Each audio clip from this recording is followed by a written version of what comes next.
Perjalanan haji dari Indonesia pada tahun 1964 masih mengandalkan kapal laut sebagai sarana utama. Perjalanan ini bukan sekadar perjalanan fisik, tetapi juga perjalanan spiritual yang penuh ujian, kesabaran dan keikhlasan. Perjalanan ke Jeddah bisa memakan waktu sekitar 2 hingga 3 minggu, tergantung cuaca dan rute pelayaran. Ketika kapal berhenti di dermaga, para petugas pelabuhan dengan pakaian khas menyambut jemaah. Namun, sebelum turun, mereka harus melalui proses pemeriksaan administrasi. Dari sini, jemaah harus menunggu giliran untuk diangkut dengan bus tua, melanjutkan perjalanan ke Mekah.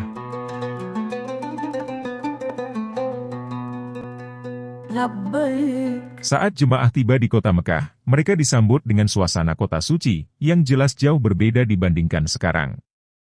Kota Mekah terasa semrawut, dengan jalan-jalan yang sempit dan ramai. Kendaraan berlalu lalang, sebagian besar mobil, bus dan truk yang mengangkut jemaah maupun barang, menciptakan kemacetan.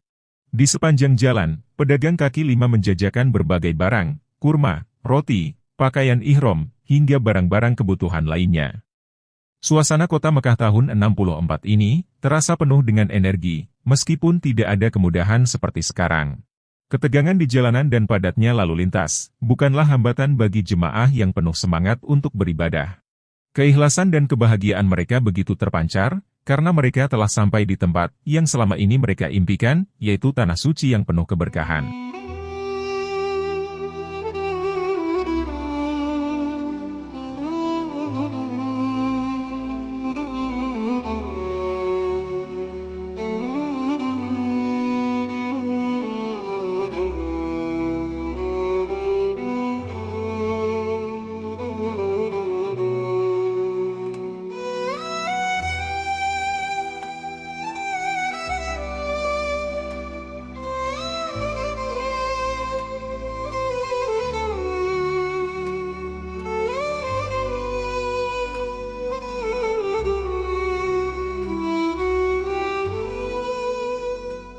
Makom Ibrahim pada tahun 64 dilindungi oleh bangunan berkubah yang bertumpu pada 4 pilar. Bangunan ini dikelilingi oleh sangkar besi yang berfungsi sebagai pelindung. Selain itu, di bagian belakang bangunan Makom Ibrahim, terdapat serambi atau kanopi yang digunakan oleh jemaah untuk beribadah. Jarak antara bangunan Makom Ibrahim dan Ka'bah sekitar 15,40 meter. Pada saat itu, sumur Zam-Zam sudah tidak lagi terlihat di permukaan Masjidil Haram, seperti zaman sebelumnya.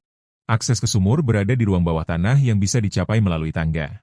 Air Zam-Zam masih diambil menggunakan katrol dan ember. Jamaah yang ingin minum atau mengambil air, harus menimba langsung dari sumur. Belum ada sistem distribusi air modern seperti sekarang.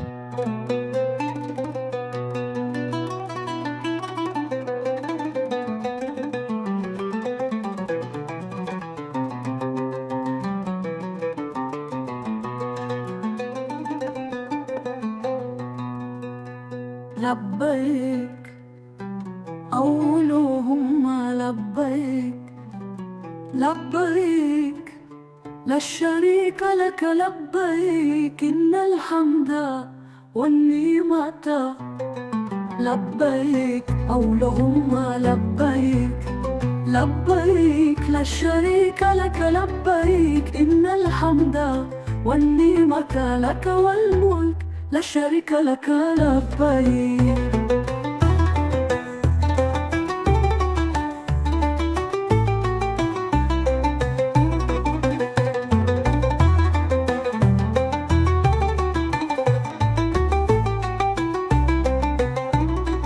لبيك اللهم لبيك لبيك لا شريك لك لبيك إن الحمد والنعمة لك والملك لا شريك لك لبيك إن الحمد والنعمة لك والملك لا شريك لك لبيك إن الحمد والنعمة لك والملك لا شريك لك لبيك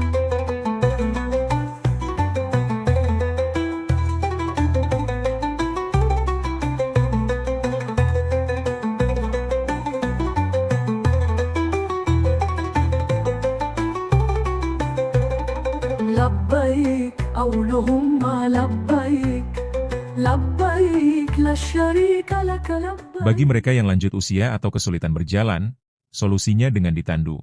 Beberapa orang mengangkat tandu dari kayu, membawa mereka mengelilingi Ka'bah dengan penuh kehati-hatian.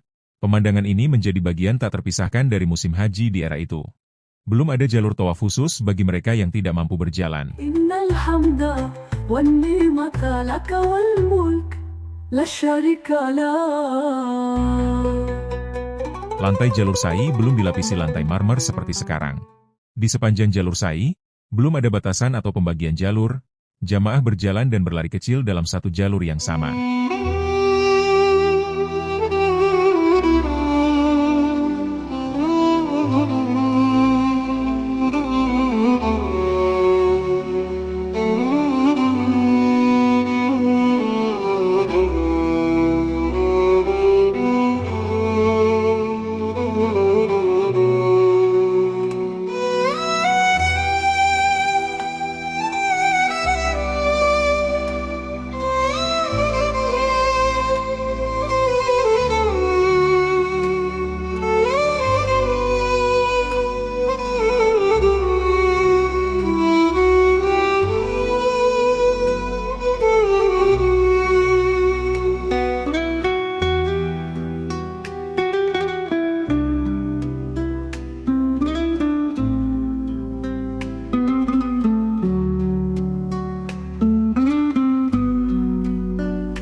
Pada tahun 64, lokasi Jamarot masih berupa satu lantai, tanpa struktur bertingkat seperti sekarang.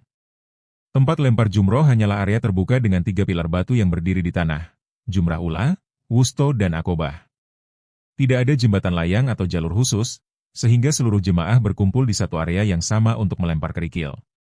Jalanan menuju Jamarot sempit dan penuh sesak, karena semua jemaah bergerak di jalur yang sama. Tidak ada pagar pembatas yang jelas, sehingga arus jemaah dari berbagai arah sering bercampur.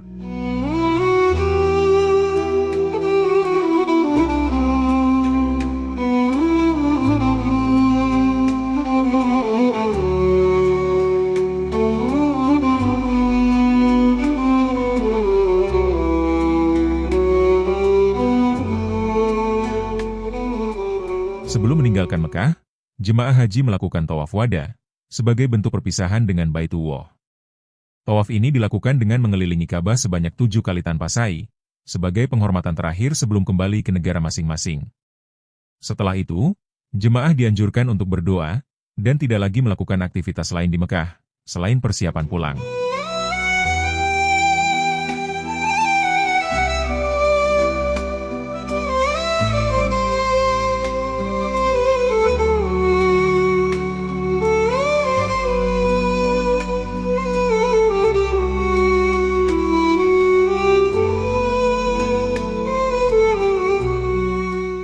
Pada tahun 64, Madinah masih memiliki suasana kota kecil yang tenang dan penuh berkah.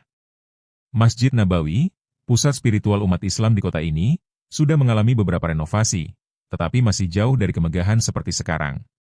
Kubah hijau yang menaungi makam Rasulullah, menjadi pemandangan utama, yang memancarkan ketenangan dan keberkahan. Saat itu, Masjid Nabawi memiliki luas sekitar 16.327 meter persegi dengan kapasitas sekitar 50.000 jemaah. Jika dibandingkan dengan luasnya sekarang yang mencapai 400.500 meter persegi, terjadi peningkatan sebesar 2.353%, atau sekitar 25 kali lipat lebih luas.